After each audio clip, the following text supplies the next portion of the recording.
వైకుంఠం అని పిలుచుకునే శ్రీరంగం రంగనాథ స్వామి టెంపుల్కి ఎలా వెళ్ళాలో, బడ్జెట్ ఎంత అవుతుందో వీడియో ఎండింగ్లో క్లియర్గా చెప్తాను. ఫస్ట్ ఈ గుడి గురించి కొంచెం తెలుసుకుందాం. ఎక్కడైనా ఊర్లో గుడి ఉంటుంది, కానీ ఇక్కడ గుడిలోనే ఊరు ఉంది. అదే శ్రీరంగం రంగనాథ స్వామి టెంపుల్. ఇక్కడ గుడిలోనే స్కూల్స్, ఇల్లు, షాప్స్ అన్నీ ఉంటాయి. ఈ గుడిలో మొత్తం 21 గోపురాలు ఉన్నాయి. ప్రపంచంలోనే నిత్యం పూజలు జరిగే అతిపెద్ద హిందూ దేవాలయం ఇది. ప్రధాన గోపురాన్ని రాజగోపురం అని అంటారు. దీని ఎత్తు 239.5 అడుగులు.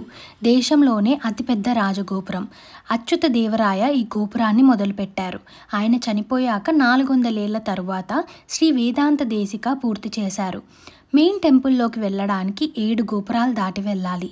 శ్రీ రంగనాథుడు శ్రీ రంగనాయకి అమ్మవారితో వెలసిన మొదటి క్షేత్రం. ఈ టెంపుల్ మొత్తం 157 ఎకరాలలో కట్టారు. టెంపుల్ చుట్టి తిరగాలి అంటే ఆల్మోస్ట్ 4 కిలోమీటర్స్ ఉంటుంది. శ్రీ మహావిష్ణువు స్వయంగా వెలిసిన 8 క్షేత్రాలలో మొదటిది. 108 వైష్ణవ దేవాలయాలలో మొదటిది, అతి ప్రధానమైనది ఈ టెంపుల్. ఈ టెంపుల్ కావేరీ రివర్లో ఉన్న ఒక చిన్న ఐలాండ్లో ఉంది. ఈ ఆలయం 7 ప్రాకారాలతో 21 గోపురాలతో చాలా అద్భుతంగా ఉంటుంది. ఇక్కడ రంగవిలాస మండపం దగ్గర 50 రూపాయల టికెట్ తీసుకుంటే మీరు టెంపుల్ పైకి వెళ్ళి 21 గోపురాల వ్యూ చూడొచ్చు. చాలామందికి ఇది తెలీదు. అస్సలు ఎవరూ లేరు నేను వెళ్ళినప్పుడు. చాలా బాగునింది. ఇక్కడ పైన నుంచి చూస్తే అన్ని గోపురాలకి కలర్స్ వేసి ఉంటాయి, కానీ ఒక్క గోపురం మాత్రం వైట్ కలర్లో ఉంటుంది. ఈ గోపురాన్ని వెల్లై గోపురం అని అంటారు. 1323లో ఢిల్లీ సుల్తాన్ శ్రీరంగంపై దాడి చేసి 12,000 మంది శ్రీ వైష్ణవులని చంపేశారు. ఇక్కడ ఉన్న బంగారం, డైమండ్స్ అన్నీ తీసుకున్నారు. ఇక్కడ ఎంతో విశిష్టమైన నం పెరుమాల్ విగ్రహాన్ని వాళ్ళ నుంచి రక్షించడానికి ఈ ఆలయ ప్రధాన ఆచార్యులు పిల్లై లోకాచారి ఈ విగ్రహం తీసుకొని మదురై వెళ్ళడానికి ప్రయత్నించారు. ఈ విగ్రహం ప్యూర్ గోల్డ్తో చేశారు.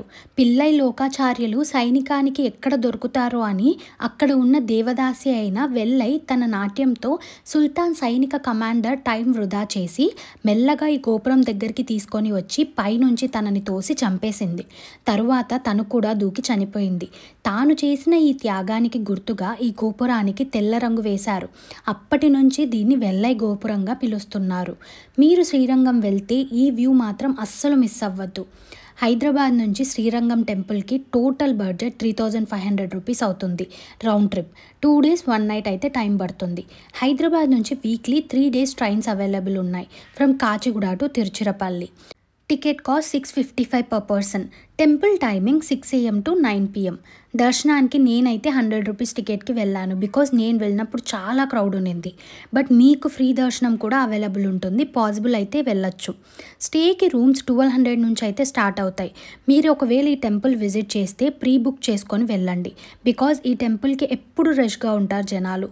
ఫుడ్కి మీకు చాలా ఆప్షన్స్ ఉంటాయి వెజ్వి టెంపుల్ దగ్గర. సో మీ బడ్జెట్లో ట్రై చేయండి. రిటర్న్ హైదరాబాద్కి Saturday and Sunday trains available ఉన్నాయి.